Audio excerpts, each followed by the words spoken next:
안녕하세요. 저는 경주에 사는 40대 초반의 여자입니다.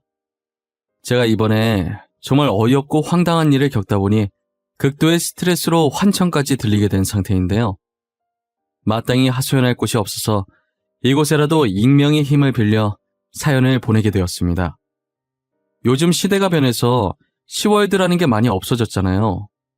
그런데 저희 시댁은 아직도 조선시대에 머물고 있는 건지 여전히 시월드가 엄청납니다. 저는 시댁에서 뭐라고 하든 한 귀로 듣고 흘리면서 남편 하나만 보고 살면 괜찮을 줄 알았어요. 하지만 제게 닥친 현실이 상상과는 너무도 다르더라고요. 저는 요즘 흔히들 말하는 금수저라고 할 만큼의 부유한 집안은 아니었지만 나름 어렸을 때부터 제가 하고 싶은 것들이 있으면 부모님께서 다 해주실 정도의 부유한 집안이었어요. 하지만 제 남편은 가족들이 전세의 조그만 집에 살고 있는 조금 가난한 편에 속하는 집안이었어요. 이렇듯 저희 집안의 빈부격차가 크다 보니 결혼도 순탄치만은 않았죠.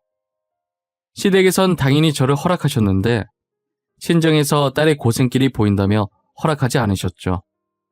그래도 둘 다 나름 이름 있는 기업에 취직하면서 벌이가 비슷하니 부모님에게 손 안 벌리고 살 수 있을 정도라 제가 계속 밀어붙여서 결혼을 허락받게 되었어요.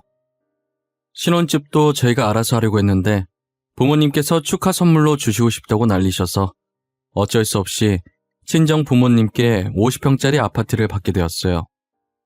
혼수는 제가 모아둔 돈으로 꼭 필요한 것들만 구매했고 남편은 정말 못 많았어요. 그리고 저희는 모두의 축복을 받으면서 결혼식을 올렸습니다. 결혼을 하고 처음 시댁으로 갔는데 시어머니는 계속 기분 나쁜 말만 하시더라고요. 그래, 신혼여행은 잘 갔다 왔니? 얼굴이 반질반질한 거 보니 좋았나 보네. 어디서 이런 부잣집 딸을 데리고 왔는지 능력이 참 대단해. 도대체 또 뭐가 불만이라 이렇게 비꼬시는 거예요? 그냥 대놓고 말씀을 하세요. 사람 면전에 대고 무안 주지 마시고요. 너네는 여행 갔다 와서 빈손으로 왔니? 선물 없어? 보통 선물을 사들고 오는 게 예의 아닌가? 그런 건 안 가르쳐줬나 봐. 죄송해요, 어머님. 저희도 여행 도중에 돈을 잃어버리는 바람에 경황이 없어서 사지 못했어요. 다음에 또 여행 가면 그땐 꼭 어머님이랑 아가씨 선물까지 사올게요. 도대체가 얼마나 덤벙거리며 돈을 잃어버려. 여자가 꼼꼼해야 집안 살림도 잘하지. 그렇게 덤벙거려서 되겠어? 그래서 뭐 하나 제대로 하는 게 있겠냔 말이야. 이 사람이 잃어버린 게 아니라 제가 잃어버렸어요. 그러니까 사람 좀 그만 잡으세요. 결혼한 지 얼마나 됐다고 벌써 시어머니 행색을 하시는 거예요. 언제 결혼했든 결혼했으면 내가 시어머니니까 시어머니 행세하는 거지. 야, 너네 이제 집에 가. 더 있다간 나만 열받을 것 같으니까. 시어머니는 뭐가 그렇게 불만인지 저희만 보면 잡아먹을 듯이 달려들었어요. 저는 어차피 분가에서 사니까 볼 일이 별로 없어서 한 귀로 듣고 한 귀로 흘렸죠. 명절마다 시댁에 가면 시어머니는 어떻게 하면 나를 괴롭힐 수 있을지 연구를 하는 것 같아요. 제게 비꼬는 실력이 나날이 늘어가더라고요. 그만큼 저도 흘려듣는 기술이 날로 늘어갔죠. 시어머니께서 잔소리하실 때마다 아예 딴 생각을 하고 듣지도 않고 있어요. 제가 보통 내기가 아니라는 걸 아셨는지 제 풀에 죽어 잔소리가 많이 줄었더라고요. 자신이 무슨 말을 해도 제가 무시할 걸 아니까 음식하고 있는 제 옆에 와서 한번 둘러보고는 한숨만 쉬고 나가십니다. 그런데 무슨 바람이 불었는지 시어머니께서 저를 살갑게 대하시는 거예요. 저는 한순간에 다른 사람으로 바뀐 시어머니께 의구심이 들기 시작했어요. 역시 시어머니 머릿속에는 다른 꿍꿍이가 있었더라고요. 저희 집안이 부유한 집안인 걸 아니까 그걸 이용하려고 제게 살갑게 구셨어요. 그래 아가. 요즘 잘 지내고 있니? 별일은 없고? 어떻게 지내나 궁금해서 연락했어. 별일은 없는데 어머니께서 어쩐 일로 전화를 다 주셨어요? 저한테 전화하신 적 잘 없으시잖아요. 그냥 해봤어. 아가, 혹시 너 가진 돈 좀 있니? 너 모아둔 돈이 좀 있는 걸로 아는데 말이야. 돈이요? 돈이야 뭐 월급 받으면 항상 모으고 있긴 한데 왜요? 어머님이 갑자기 왜 제 돈 얘기를 하세요?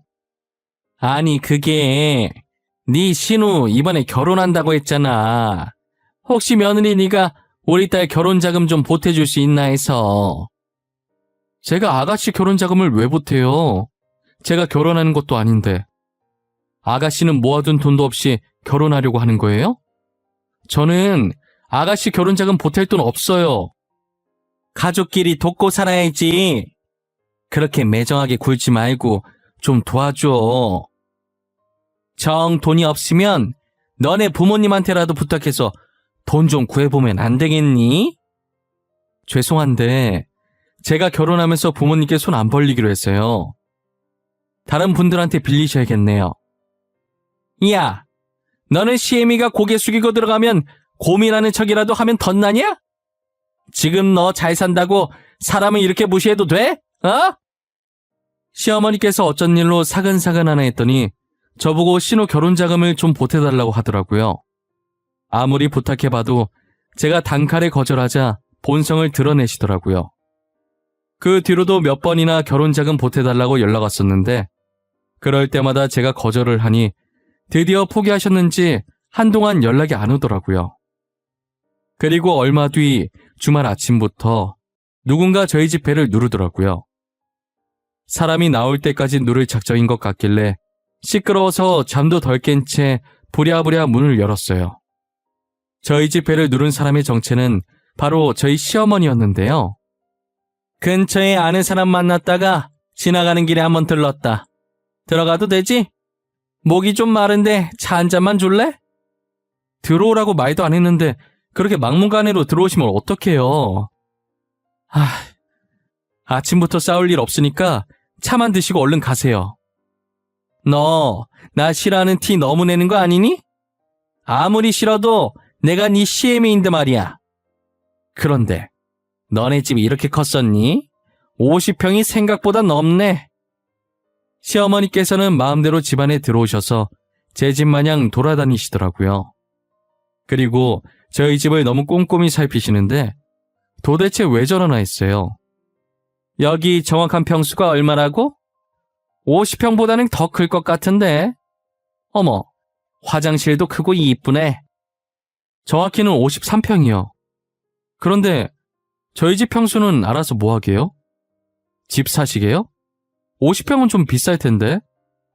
너네 신우 결혼하잖니? 그래서 지금부터 집 좀 알아보려고. 여기는 시세가 얼마야? 둘이 살기엔 딱 좋네. 여기 어머님이 생각하시는 것보다 많이 비싸요. 근데 결혼 자금도 없다고 하지 않았어요? 집 살 돈은 있으신가 봐요? 여기 수압이 어때? 물 내려보니까 이 정도는 센 것 같기도 한데 층간소음은 없고 방음은 잘 되려나? 집 살 돈 있냐고 묻는 제 말에 대답도 하지 않고 저희 집 구경하시기 바쁘시더라고요.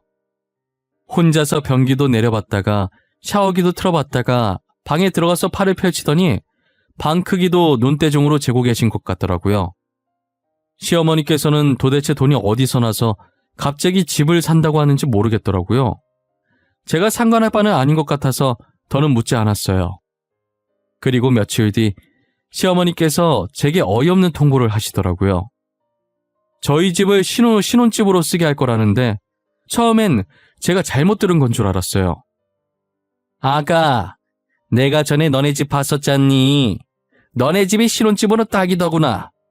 신우 다음 달에 결혼하면 신혼집으로 쓰게 이번 달까지 비워줬으면 좋겠네. 어머님, 뜬금없이 그게 무슨 소리예요? 저희 집을 왜 비워줘요? 상의도 없이 혼자서 지금 뭐 하시는 거예요?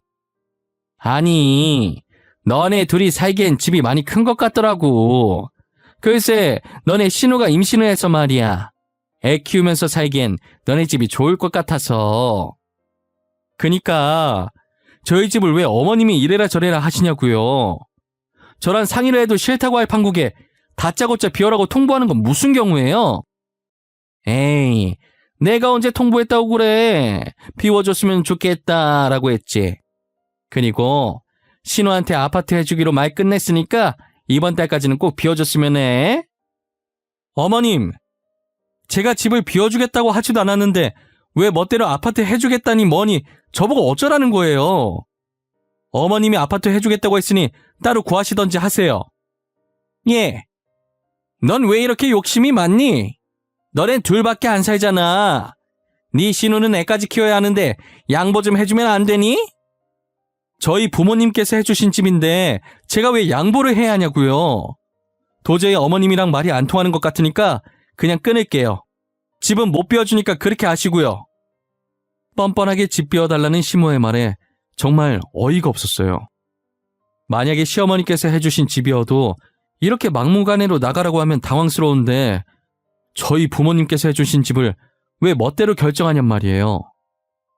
너무 어처구니가 없어서 남편한테도 말했더니 남편도 시어머니께서 도대체 무슨 말을 하는 건지 모르겠다고 자기 머리로는 도저히 이해가 안 간다고 하더라고요. 제가 집을 비워줄 수 없다고 하자 다음날에 바로 저희 집에 찾아오셨더라고요. 그러면서 집 비울 때까지 자기는 여기서 한 발자국도 안 나갈 거라고 떼를 쓰기 시작하셨어요. 시어머니께서 부른 것인지 아가씨까지 저희 집으로 왔더라고요. 새언니, 집을 비워주겠다고 해놓고 왜 이제 와서 못 비워준다고 난리예요. 당장 집 비워주세요. 저 결혼 못하면 다 언니 때문이에요. 아가씨, 제가 언제 집 비워주겠다고 했어요? 전 집 비워주겠다고 한 적도 없고요. 어머님께서 막무가내로 통보하시길래 거절한 것뿐이에요. 그럼 우리 엄마가 저한테 거짓말을 했다는 거예요? 왜 우리 사이 이간질하세요? 빨리 집 비워줘요. 저도 집 비워줄 때까지 안 나갈 거예요. 애도 여기서 낳을 거예요. 아니, 남의 집에 와서 집 내놓으라고 행패 부리는 건 무슨 경우예요? 여기 저희 부모님이 사준 제 집이에요. 어머님이랑 아가씨가 이래라 저래라 할 자격 없어요. 늙은 CM이랑 홀몸도 아닌 애가 이렇게까지 하는데 눈 하나 깜빡 안 하는 독한 기집애. 너네 집 잘 사니까 집 하나 더 해달라고 하면 될 거 아니야? 시어머니와 신우가 거실 한가운데에 드러누워서 행패를 부리는데 정말 가관이었어요. 언제까지 하나 소파에 앉아서 가만히 지켜보았습니다. 친구랑 약속이 있어서 잠시 나갔다가 들어온 남편은 그 광경을 보고 기겁하면서 놀라더라고요. 이게 뭐야? 다들 남의 집에서 뭐하는 짓이에요? 왜 여기서 난리를 피우세요? 당장 저희 집에서 나가세요. 지금 당장요! 우리가 왜 나가? 한 입으로 두말한 사람이 누군데 우리가 나가냐고! 집을 준다고 했으면 줘야지 왜 말을 바꾸냐고! 아니 아가씨, 제가 언제 집을 준다고 했냐고요? 왜 계속 제가 하지도 않은 말을 했다고 우기세요? 우리는 절대 못 나간다. 너네가 집 비워줄 때까지 여기서 꿈쩍도 안 할 거야. 나가려면 너네가 나가. 여기 우리 딸 집이야. 이러는 거 창피하지도 않으세요? 그간 같이 살아왔던 정으로 봐주는 것도 여기까지예요. 원래도 친자식 아니잖아요. 저 이제 어머니 대접 안 해드릴 겁니다. 그러니까 제발 적당히 좀 하세요. 잠시만, 당신 방금 뭐라 그랬어? 친자식이 아니라고? 지금 이게 무슨 소린지 나한테 설명 좀 해야 할 것 같은데? 알고 보니 남편은 시어머니의 친자식이 아니었더라고요. 남편은 시아버지와 전처 사이에 낳은 자식이었고 신우는 시어머니가 시아버지랑 재혼을 하기 전에 다른 남자와 낳은 자식이었어요. 시아버지와 현재 시어머니는 불륜 관계셨고 그걸 아신 남편의 친모는 충격에 술로 버티시다가 결국 세상을 떠나고 말았죠. 시어머니는 계모 중에서도 최악의 계모였다고 하더라고요. 시어머니는 신우를 시아버지 아이라고 속이고 결혼한 것이었거든요. 남편의 친모는 불륜 사이보다 신우의 존재가 더 충격이었던 거죠. 결국 시어머니의 거짓말로 인해 남편의 친모가 돌아가신 거나 마찬가지였어요. 시아버지도 신우가 크면서 자신과 닮은 구석이 없고 혈액형도 다르길래 몰래 유전자 검사를 해서 친자식이 아니라는 사실을 알았어요. 그리고 전처처럼 술로 하루하루를 보내다가 세상을 떠난 것이고요. 한마디로 시어머니 때문에 남편의 가정이 파탄이 난 것입니다. 하지만 시어머니와 살아온 세월이 있어서 계속 어머니 대접을 해줬다고 하더라고요. 제가 지금까지 저희 가정 파탄 낸 사람을 어머니라고 모시고 살아줬으면 감사하다고 해도 모자랄 망정 지금 이게 무슨 짓이에요? 내가 언제 너한테 어머니 대접해달라고 부탁했니? 난 어머니 대접해달라고 한 적도 없는데 왜 혼자 생색이야? 어머님, 아니다. 이제 어머님 아니구나. 저기요 아주머니, 더 이상 우리 그의 어머니 아니시면 이제 나가주시겠어요? 어머, 얘 말하는 싸가지 봐. 당장 이 집 안 내나? 우리 딸 결혼 못하면 네가 책임질 거야? 책임질 거냐고? 제가 책임을 왜 져요? 그리고 이때까지 가족이라서 봐줬던 건데 이젠 가족 아니니까 계속 이러시면 경찰에 신고할 거예요. 경찰한테 끌려 나가실래요? 아니면 그냥 나가실래요? 경찰이라는 말에 움찔하더니 시어머니와 신우가 천천히 일어나더라고요. 일어나서 저를 째려보고 있길래 휴대폰을 들어 112 누르는 신용을 하니까 나가려고 했다면서 가방을 챙겨 들고 후다닥 나가더라고요.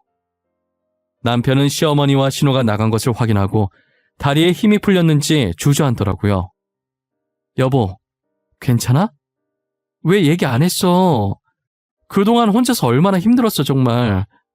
그런 일 있었으면 나한테 얘기를 했어야지. 도대체 왜 혼자 짊어지고 있는 건데? 이런 가정에서 자란 걸 알면 당신이 싫어할까봐 말을 못했어. 사실을 알면 버림받게 될까봐 무서웠어. 내가 당신을 왜 싫어해? 당신이 잘못한 것도 아니잖아. 힘든 일 있으면 같이 나누는 게 부부 아니야? 미안해. 내가 생각이 짧았어. 난 내 선에서 해결할 수 있을 줄 알았어. 그런데 저렇게까지 막무가내일 줄은 상상도 못했어. 당신이랑 피 한 방울 안 섞였다는 게 오히려 다행이야. 이때까지 시어머니라서 참아줬었거든? 다음에 또 집 내놓으라고 하면서 난리치면 바로 경찰에 신고해버릴 거야. 다시는 저 두 사람이랑 엮이고 싶지 않아. 길에서 우연이라도 마주치고 싶지 않아. 그런 사람을 어머니로 모셨다는 게 우리 엄마한테 너무 미안해. 어머님은 다 이해해 주실 거야. 그러니까 너무 당신 탓으로 돌리지 마. 이렇게 된 게 당신 잘못이 아니잖아. 저는 연애할 때도 본 적 없던 남편이 우는 모습을 그날 처음 봤어요. 얼마나 힘들었을지 가늠이 안 돼서 저도 눈물이 나기 시작하더라고요. 당시 남편도 엄청 어렸을 텐데 어려서부터 벌써 철이 들어버려서 지금까지 혼자 짊어지고 살았던 남편이 너무 가여웠어요. 시어머니께서는 그동안 왜 남편에게 쌀쌀 맞았었는지 이제야 알 것 같았죠. 제가 결혼하고 처음 인사드리러 갔을 때도 명절마다 시댁에 방문했을 때도 단 한 번도 남편을 살갑게 반겨주지 않았었거든요. 그런 사람이 신호가 오면 버선발로 두 팔 벌리면서 나가셨었어요. 이게 다 이유가 있었던 차별이었어요. 그럼 그동안 친아들도 아닌 자식의 집에 찾아와서 집 내놓으라고 난리친 거였잖아요. 정말 생각하면 할수록 그 두 사람의 머릿속엔 뭐가 들었는지 궁금했어요.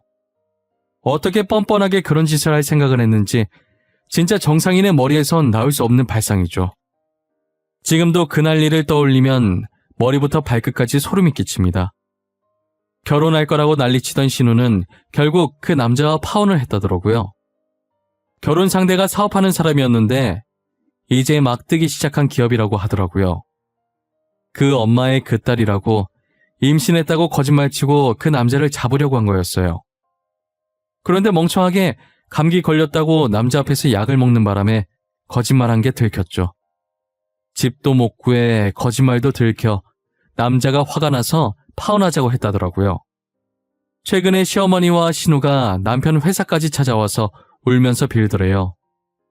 전세로 살던 집도 집주인이 갑자기 월세로 돌려버리는 바람에 당장 월세 낼 돈이 없어서 쫓겨날 판국이라면서요. 남편은 못 본 척하고 나가려니까 못 가게 다리를 붙잡더래요. 결국 시어머니와 신우는 경비원한테 끌려나갔다고 하더라고요. 계속 여기에 살았다간 죽을 때까지 쫓아올 것 같아서 아예 다른 지역으로 이사를 갔습니다. 당연히 이사 오면서 저희 전화번호도 싹 다 바꿨고요. 정말 두 번 다시는 저런 사람들이랑은 엮이고 싶지 않았어요. 그래도 두 사람을 보며 느낀 것이 있습니다. 제 것이 아니라면 절대 탐하지 말겠다고요. 지금까지 제 이야기 들어주신 모든 분들께 감사합니다. 저희 오늘 하루도 열심히 살아나가 봅시다.